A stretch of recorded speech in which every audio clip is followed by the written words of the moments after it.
In a word, Tensei Shitara Slime Datta is bouncy. From the way the main character moves, to the joy at which the characters all meet and greet each other with positive energy, to even the bouncy, jarring transitions between the happy-go-lucky and the brutally violent. This show is exactly like its titular slime. Rimuru is a monster, both in power and in form, and no matter his jolly exterior, when events come to blows, he becomes a deadly killing machine. At least until it's possible for peace.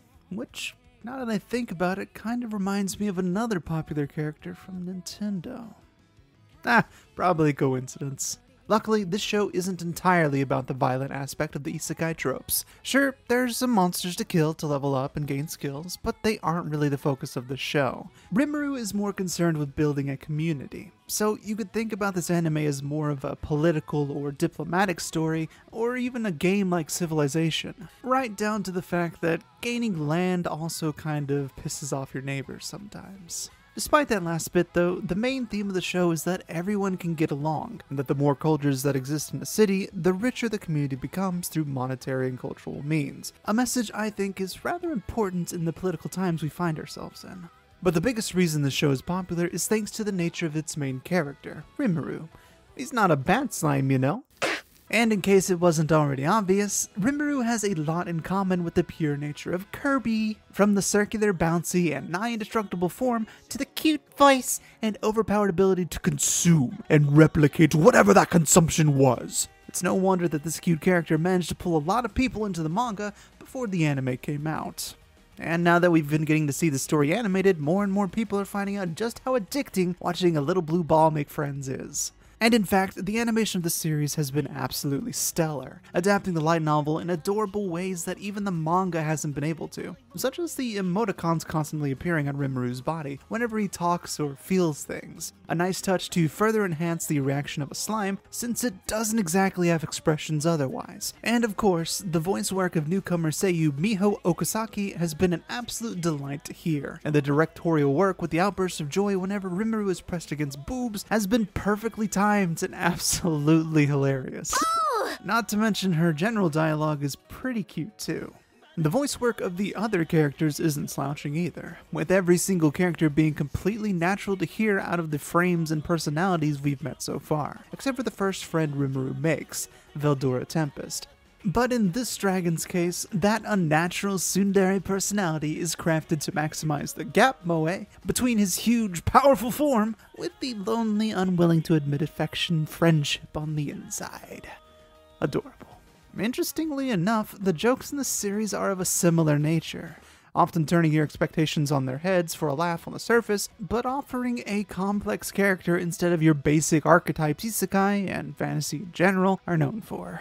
To give you an idea of what I mean, the character of Gabuta exists primarily as comic relief on the surface, and he's often put in situations that are unrealistically bad even in the universe, like being trapped upside down by a web thanks to Rimuru, in a dwarven cell, inside a dwarven fortress. However, the problems he faces he finds a way to solve through clever use of the rules of the world, actually managing to free himself from a joke moment through what the writer uses to explain more about how the Tempest Wolves' magic work in tandem with the goblins. Ideas like this won't be rare as the series continues its march to the next 2 seasons, and that's actually another fact that might get you interested. Because this anime is too core, the story is being serviced correctly through its pace. Instead of rushing through moments, the story of Tensei Slime tends to take a more lackadaisical approach to world building in the manga and the light novel, I assume, with many moments of slice of life or explanations of what needs to be done with their solutions coming in due time. And I'm happy to say that the anime is following this tone with its episodes-to-episode pacing. That's not to say the entirety of the show will be slow, because the moments of action and even higher stake fights will most likely be given the frenetic pacing they deserve, as the fight scenes we've seen so far are quick to show, with the same level of animation and sound design consistent throughout.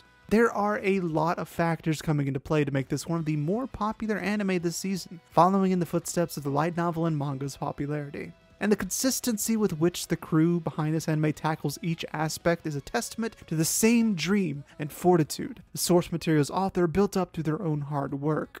This is an anime adaptation given its due. a rarity in the business these days, especially compared to the unfortunate Goblin Slayer who doesn't exactly get the best animation. But combined with Sword Art Online's newest season, Tensei Shitara Slime Datta Ken is well worth watching for any aspect of anime you could be in love with, as long as you like Isekai fantasy. This is the best of the best, and you won't regret watching it.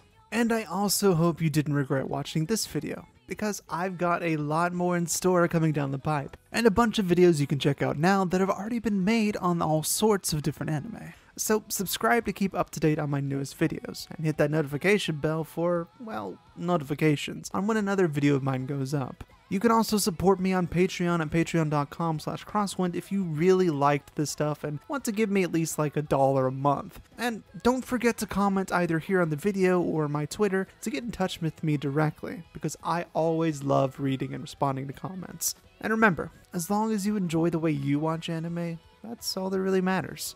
I'll see you next time.